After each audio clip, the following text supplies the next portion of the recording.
So mo to another day, another mini vlog sorry. By the way kanang video is adto pa gyud ning Domingo. Kay lagi pag mata na ko ana wal nakalingaw pa og katukang gamay nga person ning mata na ni ko ani kay para mo kaon and then nakalingaw pa minaw katong misa online ra ba. So mo to nagkaon ni ko ani una kaning bihon o kaning pandesal akong ipares-iparisan og maylo kay parang nay pangtulak. Kinahanglan ni magdali-dali og kaon ang person kay lagi inig mata sa gamay nga person ani na mangayo naman pud og wantoy so mo to igo pud taud-taud pud human og kaon igo pud ma-absorb sa atong wantoy nga atong gikaon parang nay ma-sup-sup ang gamay nga person. So mo to speaking of the word mo mata, pagid ko na human og kaon dira ning mata na siya. Nagbalik di ko og kaon ani og kaning luto kay lahi ra gyud ang ginhawa pag nailuto gid bitaw kumpara ng pan-pan ra ambot na lang gyud. Ako ra ba or kinsa makarelate di lahi ra gyud ang ginhawa basta magasudlan og luto ang tiyan. So mo to wala nagkalingaw og kaon nagkalingaw po siya pangot sa kong wantoy. Kay lagi naghilak man di naman mo kuan gigutom naman pag siya. Kay kung makaistorya parang lagi ning bata makaingon gini lagi kamo rin ang kaon diha ako gigutom nako o di ba?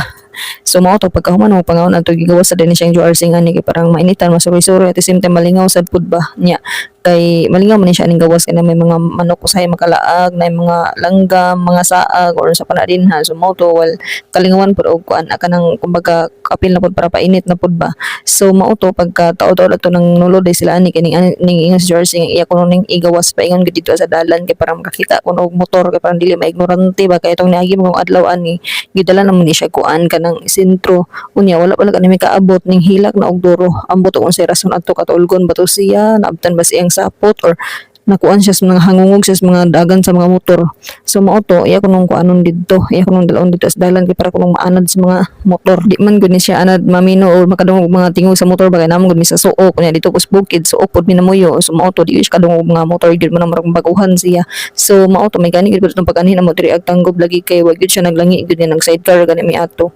ikaluyan na pod thanks God so mao to gibutangan sa nako siya career ato kay parang support niya bawal kalingaw og kudkod parang dili hawi iyang kamot so mao to wal nakalingaw sila og kuan well nang lakaw sila paingon sa gawas nakalingaw pud ko andam ani para sa iyang ligo inig balik ba so mao to nagamit na din ako kang adlaw ang kuan kaning bathtub man katong napalit ako dito sa Centro Department Store dili dito siya Centro Mall Centro Department Store store ngalan adto pastilan ko buot pud ko nga naghawaan niya pagka taod-taod ato naabot na sila so mao to giligo na lang pud ang gamay nga person kay grabe kay init gid ang panahon kinahanglan gid ni siya maligo kasing tanon kaayo and then sumuto-muto gyud ako nga nagamit ni gid ang katong bathtub nga napalit ako dito sa Centro Department Store so mo to ganahan ko siya mo kuan gyud higda-higda kumbaga mo komportable siya kumpara tong palanggana akong gigamit gani kay maglisod di siya ato so mo to gibutangan na lang pud itong unlan sa iyang uluhan kay parang dili ra bitaw sakit also mo to kay nam gud na to init pero palitanan pa man huna po na ako murag magkadako naman pud siya bitaw magkabutan na murag kuan na lang pud okay ra man pud tuwa kumpara tong palanggana gyud so mo to fast forward nakaanhi silang kuan ani silang Ingkoy Melvin silang Manoy si Tilor